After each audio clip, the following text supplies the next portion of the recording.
Welcome, clan sisters, to the third moon cycle, the month of March, and the clan mother weighs the truth.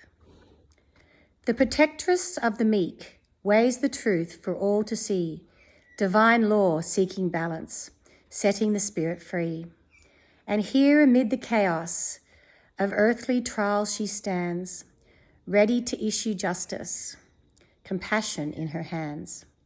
She answers when deception shows the destructive face of human greed and hatred, dividing every creed and race.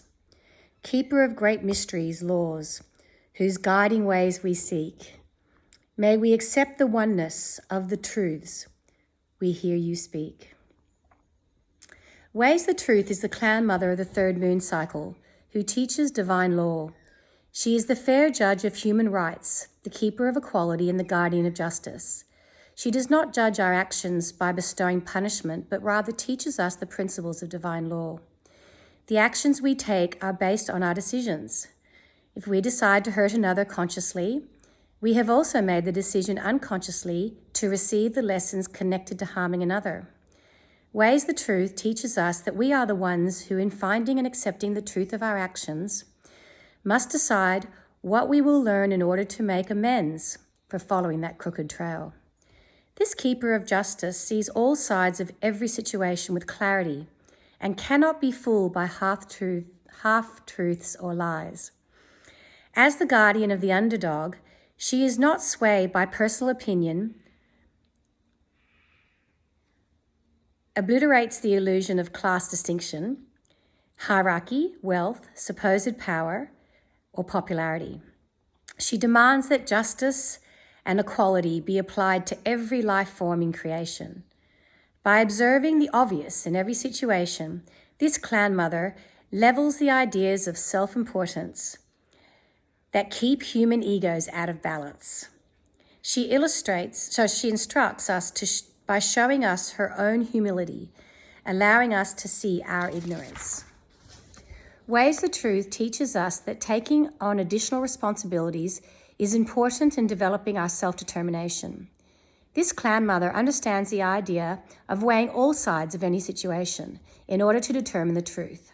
Self-determination can be seen as our ability to respond to all sides of life and to all our talents and accept the truths found even if we do not like what we have discovered. The destroyer of deception role in our lives shows us that when we are self-determined, we have accepted the truth of what gives us joy and not confused or influenced by what others want us to be. We can then respond to our heart's greatest desire and find happiness through the determination found in the self's sense of well-being. This clan mother's moon cycle falls in March and is connected to the color brown. The rich soil of the Earth Mother reflects this color and represents the Earth Mother's connection to divine law. The cycles of truth that corresponds to the third moon is accepting the truth. Weighs the Truth teaches us to accept the truth inside us, as well as accepting the truth of the experiences we encounter in life. If we look at ourselves with a cold eye, accepting what we find, the truth of our strengths and our weaknesses can destroy the illusions that limit our potential. Weighs the Truth teaches us that we do not need to focus on what is weak or wrong with us, but rather on what is strong and right with us. Divine law shows us that cause and effect do rule our universe of polarity. If we feed the negative by being critical, the shadow side of our nature is fed. When we praise right action and work to develop the skills of our talents, our arindas or spiritual essences expand. Now, the story for this month, when Weighs the Truth was in human form. It's called Bearer of the Burden Basket. Weighs the Truth sat in her wigwam, staring at the earthen walls made of mud and leaves. The supporting branches of her circular lodge were made of birch. Here and there, a stray piece of white bark caught the reflection of Grandmother Moon's full face, and the light filtered through the smoke hole in the center of the wigwam's domed roof. On this warm night, she had no need for a fire and was content to sit in the tilawa, the stillness. It was comforting, to know that she could call on Birch's medicine of discovering truth. So even trees have medicine. Discovering truth is the medicine of the birch tree. Here in the stillness of her seeking heart, Snowy Owl's spirit was with her on this night while she had to make a decision regarding justice. One of the ghostly white pieces of birch bark seemed to reflect Owl's image across the circular space of her hut. Ways the Truth was comforted by Snowy Owl's medicine of eliminating lies and deception. Owl was a wisdom keeper. His spirit had accompanied her since the early days of her earth walk, earning her trust and friendship through the trials, challenges, and tribulations that they shared. On this summer's sleep, during the full moon, Ways the Truth was confronted with a situation that would test all of her abilities in order for justice to be found. 2 women from the tribe had come to Ways the Truth 5 suns past to ask for judgment. Running Water had accused Blue Goose of taking more than her share of the communal food stores. Blue Goose had accused Running Water of being nosy, passing rumors, and not keeping her eyes and ears out of the sacred spaces of others. Ways the Truth had passed the 4 suns and sleeps required for her to smoke the situation. On the rising of Grandfather Sun, the clan mother would issue her decision in front of the tribal council. To see beyond the smoke-filled delusions of this difficult situation, Ways the Truth had approached the east direction of the dawning of the first sun of her decision-making process. She had offered her pipe to Grandfather Sun and had asked for clarity and spiritual enlightenment. Then she had returned her thanks for the gift of clear seeing and feeling that the east wind would send her, doing so before the actual message arrived, therefore making the space for that message in her heart. Next, she had loaded her pipe and sat in Tiawa, the stillness, to smoke the spirits of each relation that had been asked to come into the tobacco. With each puff, she felt the medicine and the strengths of the spirits of the east come into her body. The smoke from the pipe wafted towards the Sky Nation, creating a stir in the east wind, bringing the clarity she sought. The east wind reminded her that when clarity was sought with unconditional love, the light of the Grandfather Sun would illuminate the seeker's ability to embrace the expansive view without preconceptions. When the purple sage blossom blanket of the night sky settled itself across the Sky Nation on that first sleep, Ways the Truth was given the further illumination as she watched the starry medicine bowl. Later, during her sleep time, her dreams were filled with more visions and enlightening facts regarding Blue Goose and Running Water. During the dawning of the next sun, she repeated her ritual, inviting the spirits of the south to show her what she could trust about the situation and the women involved. That evening again, she watched the night sky for portents and signs. Her dreams spoke to her of the lessons of innocence and humility that needed to be learned in this matter. When dawn broke on the 3rd sun, Ways the Truth took her pipe to the ridge of the sacred mountain, repeating her spirit calling ceremony. This time she called to the west wind, asking for the strength to go within and seek the answers that would bring a fuller understanding to the omens she had seen and the messages she had received. The west wind was asked to show Ways the Truth how her decision would affect the future of the women, their tribe, and the unborn generations yet to come. In the evening that followed, Ways the Truth was again given the answer she sought during her observance of the night sky and her sleep-time dreams. The 4th dawn brought the north wind spirit calling ceremony, and Ways the Truth stood on the edge of the ridge of Sacred Mountain asking for wisdom. The gratitude she felt for the answers already received was sent to the great mystery, as she added her thanks for the wisdom yet to come. Weighs the Truth asked for healing to come to all concerned, and that the goddess of divine law found in this lesson would enrich the lives of all observers. Then she gave thanks for the opportunity that the situation had afforded her to further develop her own skills of accepting the truth in herself and in others. Weighs the Truth sat in the wigwam, reflecting on the signs she had found in the starry medicine bowl of the night sky this evening and all the messages of the past 4 suns and sleeps. She called out to the spirit of Snowy Owl, who guarded the above direction of her sacred space, and asked for his spirit to manifest in the lodge. Then she called upon Weasel, who guarded the below direction of her sacred space. Last, she called upon Crow, the guardian of divine law, who was the protector of the within direction of her heart. In the stillness, with the night vision she found by sitting in darkness with her eyes open, she waited. She saw a spirit come forth to perch on the branch that stuck out from the mud walls. Several branches were built into the wigwam's earthen walls, creating hooks for hanging household items, leggings, pouches of dry food, and medicine bundles. Owl picked up an empty branch, hooted a greeting, and then waited for the other totem spirits to arrive. Weasel took his place on top of a stump that the clan mother used as a table and silently greeted her with a nod. Crow's spirit entered the smoke hole at the top of the wigwam, perching on a branch across the lodge from Snowy Owl. Crow cawed a greeting, signaling that the 4 friends were all present and ready to begin their powwow. Weighs the Truth was grateful for the totem spirits who had come to assist her in making her final decision regarding running water and Blue Goose. She showed her totems the respect she held for their wisdom by offering each one her outstretched palms, signaling through sign language that she was grateful and willing to receive their counsel.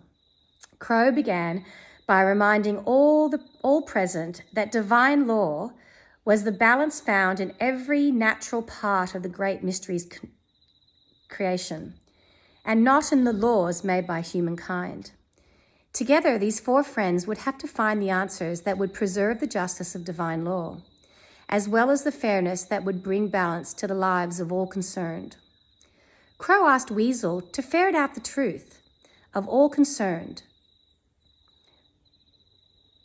Crow asked Weasel to ferret out the truth, since he was the detective of the creature kingdom. Weasel could use his medicine of stealth, ingenuity, and observing the obvious to bring the truth to light. Crow asked Owl to use his medicine of wisdom, discernment, and destroying deception to aid the group in seeing the whole truth. Owl's natural call in the wild was always asking, "Who?" But he invariably discovered the answers to where, when, how, why, and what as well.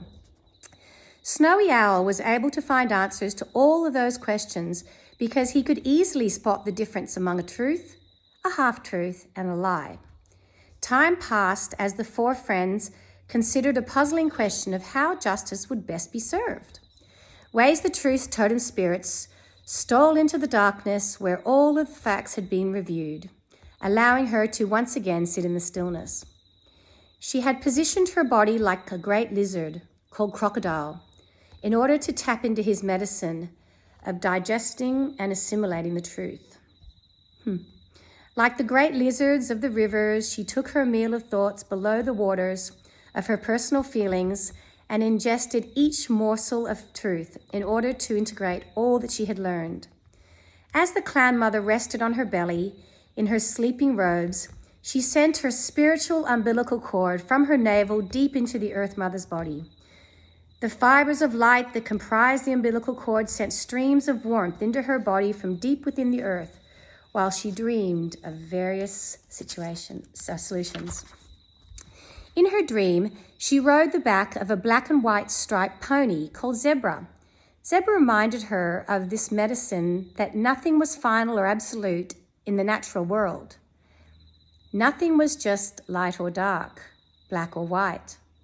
As she rode through the dream, she passed through plains of wind-swept golden grasses and mushroom-shaped trees whose branches formed dome silhouettes against the horizon.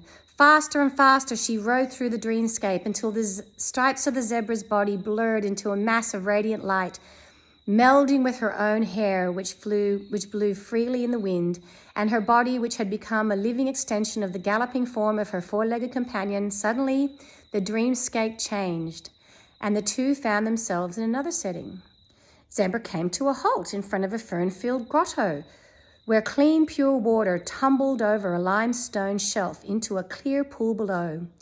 Ways the Truth dismounted, listening to the waterfall. The grotto was sprinkled with tiny blue flowers and orange Indian paintbrush. She noticed something moving behind the stream of water. Raccoon emerged, or raccoon. Eyes sparkling inside of her black bandit mask, smiling as if she expected Clan Mother's arrival. "Hello, Mother. It has been a long time since we have looked into each other's eyes. I can see that you have fared well," Raccoon said. Ways the Truth felt the warmth of Raccoon's greeting deep inside her belly as she moved forward to greet her old friend. "My heart is full, little bandit," replied the Clan Mother. "It is good to look into your eyes again. What words of wisdom do you have for me now?" "Well, Mother, I am still the protector of the underdog, the weak, frail, and elderly. My medicine becomes stronger every day, while greed and inequality continue to capture the hearts of the human tribe. I have come to tell you that when you make your decision with the rising of Grandfather Sun, you may want to consider the rights of those who were depending upon the communal food stores, but were not taking their share, in order to leave more for the others. These members of your tribe have been planting, gathering, and storing as much as the others, but in their meekness and humility, they have chosen to provide for others in need by taking less than their share." Raccoon had revealed the missing piece to the confrontation between Blue Goose and Running Water. The rights of those who were inadvertently affected by the actions of both women would have to be considered. In her dream, Ways the Truth could see Zebra snorting and pawing the ground, catching her attention. Zebra whinnied and then spoke up. "Nothing is ever black and white, is it, Mother?" The dream faded, causing Ways the Truth to move her body, disengaging herself from the dreamscape, returning her thoughts to the warmth in her belly that was being fed to her by Earth Mother. The umbilical cord of light fibers blended all the feelings she had encountered during the 4 preceding snuns and sleeps with the wisdom gathered from her spirit totems, as well as the reminders collected in her dream. Together, the massive feelings, impressions, facts, and wisdom whirled inside the Clan Mother's belly, giving her a great deal to digest before the rising of Grandfather Sun. Ways the Truth reviewed Running Water's accusations in detail. Running Water had said that Blue Goose had taken more than her share of the food that had been planted, tended, and gathered, and stored by all members of the tribe. If Blue Goose had hoarded more food for her family than was her rightful share, the Clan Mother was concerned with the deeper issue of why Blue Goose would have done such a thing. Weasel had shown Ways the Truth the pain that Blue Goose held in her heart, having lost her child in starvation 2 winters before. Owl had seen through the deception that Blue Goose had tried to employ when she accused Running Water of being nosy in an effort to hide her fears of being caught, and of losing another child to starvation. Blue Goose had been wounded and had not been able to heal the loss of her child because she blamed herself for not having gathered enough food for her family. Running Water was another matter. True to her name, her laughter was like the melodies made by running streams and brooks. But her weakness was in running to tell on others, no matter how small the assumed offense. It was true that Running Water did not keep her own counsel or her eyes and ears to herself. Sacred space was maintained in tribal living conditions by observing a certain amount of politeness. This rule for happy living was a good one that required every member of the tribe to avert their eyes when the personal lives of others could be viewed. Anything that was inadvertently overheard in passing was considered privileged information, not to be repeated, out of respect for the sacred space of another. Running Water was certainly a bossy body in most instances, and out of her need to be noticed and acknowledged, had created several problems in the past. Her behavior stemmed from never having been recognized as a child, living among a family of many children, with parents too busy trying to provide for the physical necessities to nurture the emotional needs of the youngsters.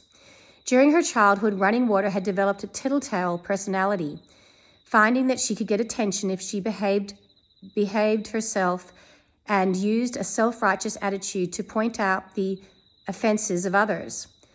But the kind of attention Running Water received was avoidance and mistrust. In her own confusion about whether or not she was getting noticed, Running Water had effectively cut herself off from true friendship. Blue Goose was acting from old pain and fear. Running Water was acting from woundedness and a need to be loved and recognized.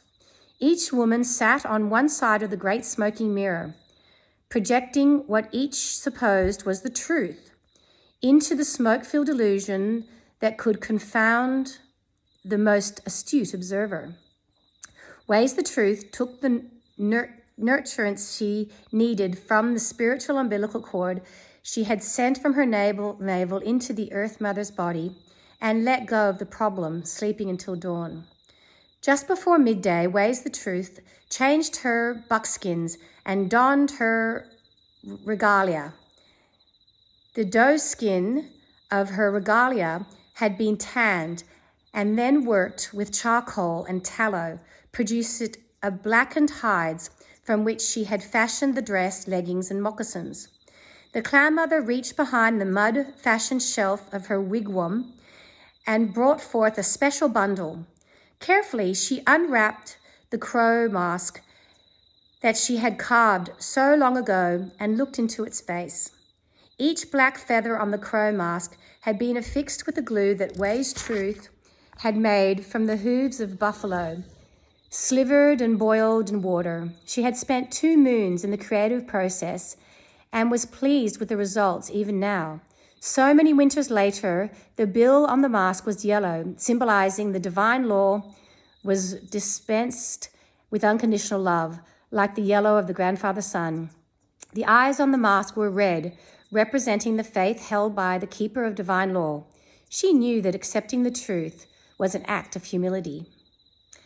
When Grandfather Sun was in the zenith of his journey across the blue sky nation, Ways the Truth sat down in full regalia in the midst of the tribal council. Running Water and Blue Goose sat in front of the Clan Mother, encircled by the elders who composed of the wisdom keepers of the tribe. Silently waiting for the proceedings to begin, the words of thanksgiving were spoken by Ways the Truth, giving gratitude for the opportunity of sharing and healing presented in the situation at hand. Then burning sweet grass, so the smoke would cleanse any bitterness or negativity the group might hold against the 2 women asking for justice. Ways the Truth began by saying, "I have reached a decision in this matter after the 4 suns and sleeps required by tribal law to accomplish my task in a good way. I have consulted the totem spirits, the starry medicine bowl of the night sky, the 4 winds of change, the ancestors, the 4 clan chiefs of air, earth, water, fire, and Swenio, Swenio,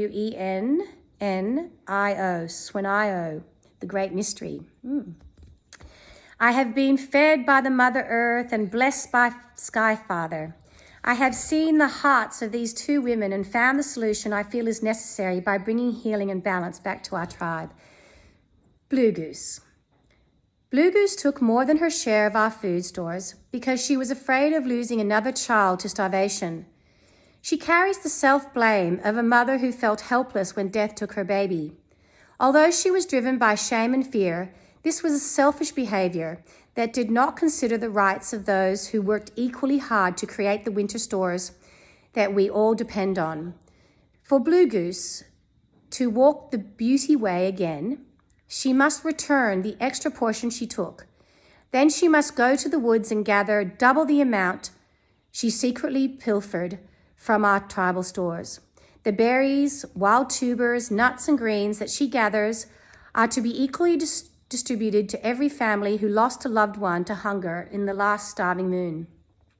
When this task is completed, Blue Goose will spend one sun with each family, sharing the story of her loss and hearing the story of the loss of each family experienced.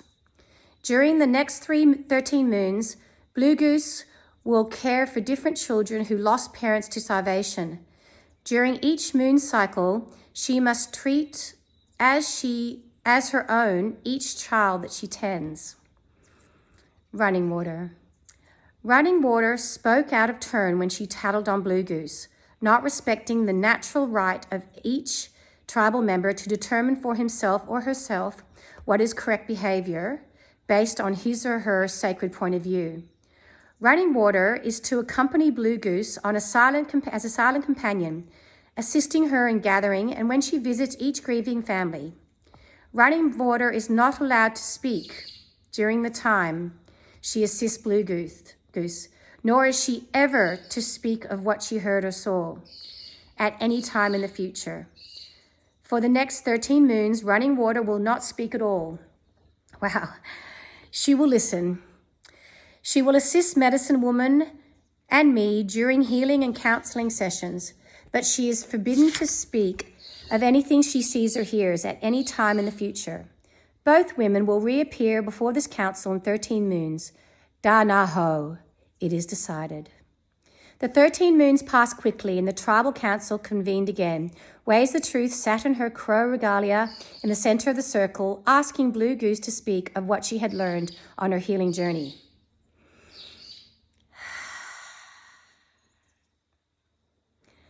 I have learned that every member of this tribe has suffered losses. Mother, I have shared my grief and theirs equally, and I have come to realize that we work together for a reason. Unity, sharing, and caring for one another is the strength that binds us together as one. I have given away my fear of scarcity and have discovered the faith that once eluded me.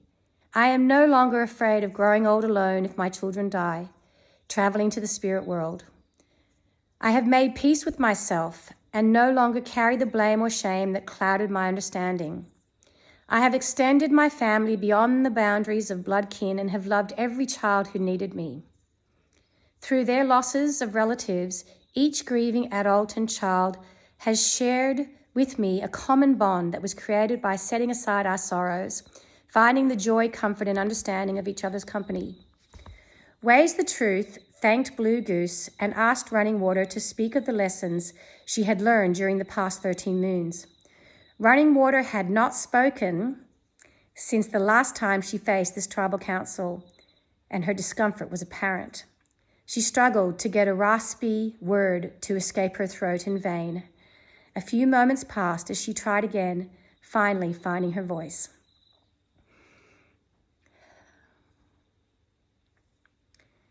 These 13 moons have changed my attitude, my path, my understanding, and my sense of self. I want to express my gratitude to you, Mother. Through listening to the stories of others, I have seen and heard the story of my own passage from woundedness into healing. I have learned gentleness and compassion for myself by being caring and nurturing toward others. I now understand the folly of my former need to be recognized as a worthwhile person. I felt worthless because I had never seen my own potential or talents. I had only experienced the critical voice in my head that told me I was never good enough, because I believed I was not worthy of being loved. I harmed others by insisting they follow a path made of the same painful rules that I had imposed on myself. I learned compassion from Blue Goose and the others who shared the pain in their hearts. I learned how to move past my resentment of the judgment you pronounced 13 months ago. I had been privileged to share in Medicine Woman's healing arts and in your fairness, common sense, counseling ability, and compassionate wisdom. For these gifts of the healing of my heart, I am truly grateful. Ways the Truth's heart was filled. Trills of celebration and keenly cries of victory filled the morning air, expressing the rejoicing of the tribal members. Everyone had seen the changes in the two women and had waited expectantly for this day.